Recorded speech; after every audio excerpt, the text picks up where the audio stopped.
उम्मीद करते हैं आप सभी अच्छे होंगे।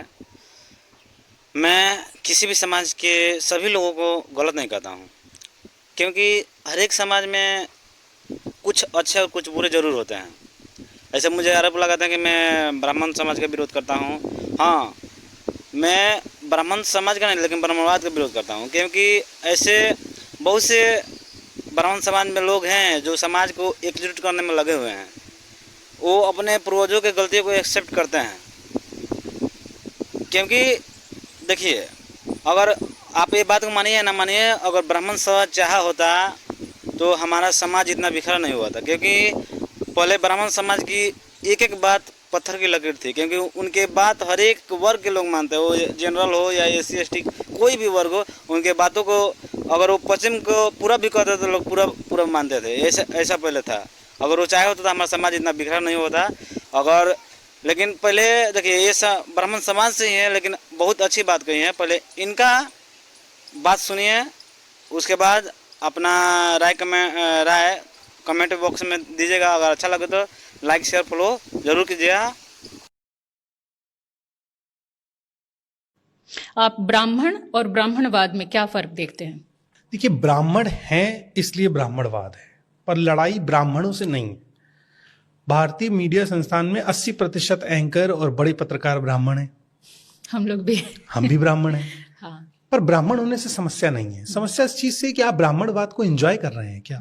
मैं ऐसे बहुत सारे OBCs को जानता हूं जो ब्राह्मणवाद को एंजॉय करते हैं।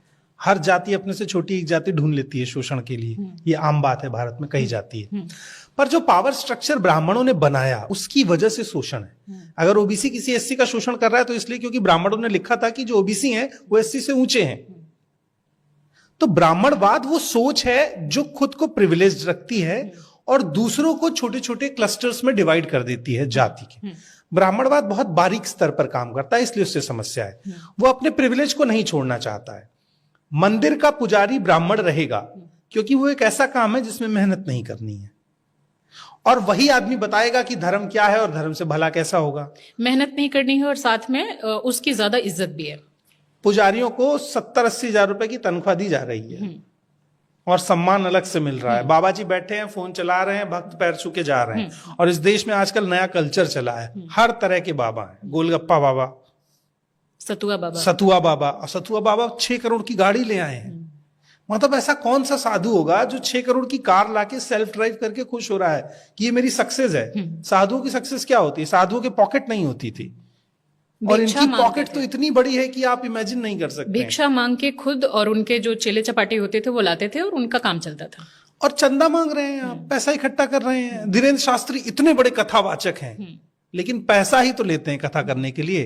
तो आप किस बात के साधु हैं? और बछड़ों से बने हुए वो जो गाड़ी के सीट वगैरह होते हैं उस पे बैठ के आप घूम रहे हो, विदेश घूम रहे हो, और जिन लोगों से आप पैसे ले रहे हो, जो जिनसे 100-100 रुपए तक ले रहे हो, वो आपके चरणों के धूल में पड़े हैं। उनकी जिंदगी की कोई हैसियत ही नहीं है। साइकिल भी बहुतों के पास नहीं है। यही ब्राह्मणवाद। अब मैं आपको एक मजेदार बात बताता हूं। राम ने अपने पूरे जीवन संघर्ष किया। उनको AC नहीं मिला, वो नंगे पैर जंगलों में रहे, राजा थे। और उनकी कथा सुनाने वाले हर बाबा सेंट्रल AC में बैठ के कथा सुना रहा है। और उनके मंच महलों जैसे मंच हैं। AC 1 मिनट के लिए बंद हो जाए तो बाबाओं को दिक्कत होगी। और राम के दुख पे रो भी रहे हैं, विक्स लगा के आंखों में। आप खुद के शरीर को जरा भी कष्ट नहीं देना चाहते हैं और भक्तों से कह रहे हैं कि अपने आप के कष्ट को जीना सीखो।